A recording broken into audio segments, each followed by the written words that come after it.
بعض دکھ بھی گونگے انسان کی طرح ہوتے ہیں جو نہ بتائے جا سکتے ہیں، نہ کوئی سمجھ سکتا ہے، بس چپ چاپ پالے جاتے ہیں۔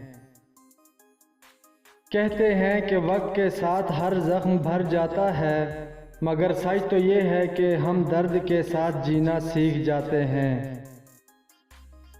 وضاحت کے چکر میں اپنا وقت برباد مت کرو، لوگ وہی سنتے ہیں جو وہ سننا چاہتے ہیں۔ لوگ کہتے ہیں پیسہ رکھو برے وقت کام آئے گا، میں کہتا ہوں اللہ پر یقین رکھو برا وقت ہی نہیں آئے گا۔ وقت ایک جیسا نہیں رہتا، پرندہ جب زندہ ہوتا ہے تو چونٹیوں کو کھاتا ہے، جب مر جاتا ہے تو چونٹیاں اسے کھاتی ہیں۔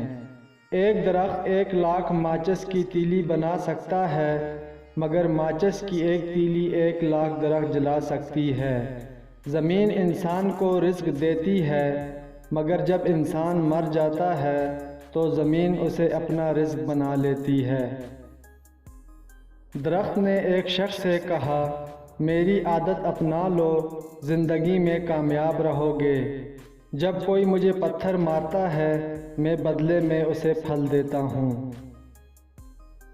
جس شخص کو اللہ کے ہر کام میں حکمت سمجھ آ جائے، وہ زندگی میں کسی بھی واقعے کے رونما ہونے پر شکوہ نہیں کرتا، صرف تسلیم کرتا ہے۔ مصیبت کا مقابلہ صبر سے اور نعمتوں کی حفاظت شکر سے۔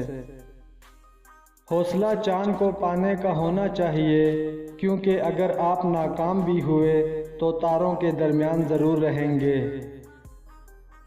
کوشش کرو کہ زندگی کا ہر لمحہ سب کے ساتھ اچھے سے اچھا گزرے، کیونکہ زندگی نہیں رہتی، اچھی یادیں ہمیشہ زندہ رہتی ہیں۔ جھگڑوں سے کچھ حاصل نہیں ہوتا، دونوں گروہ کچھ نہ کچھ کھو دیتے ہیں، اگر کچھ نہیں تو اپنا احترام ضرور کھو دیتے ہیں۔ کسی کو ایسے ہی خود سے الگ نہ کرنا، بچھڑے ہوئے چند سوکھے پتے پورے جنگل کو آگ لگا دیتے ہیں۔ پرندہ اپنے پاؤں اور انسان اپنی زبان کی وجہ سے جال میں پھنستا ہے۔ گفتگو میں نرمی اختیار کرو، کیونکہ لہجے کا اثر الفاظ سے زیادہ ہوتا ہے۔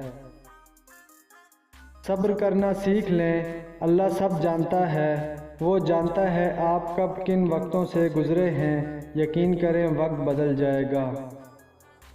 غلطی ماننے اور گناہ چھوڑنے میں کبھی دیر مت کرو، کیونکہ سفر جتنا طویل ہوتا جائے گا، واپسی اتنی ہی دشوار ہوگی۔ خاموشی تمام سوالوں کا بہترین جواب ہے، اور مسکراہٹ ہر حالات کا بہترین رد عمل ہے۔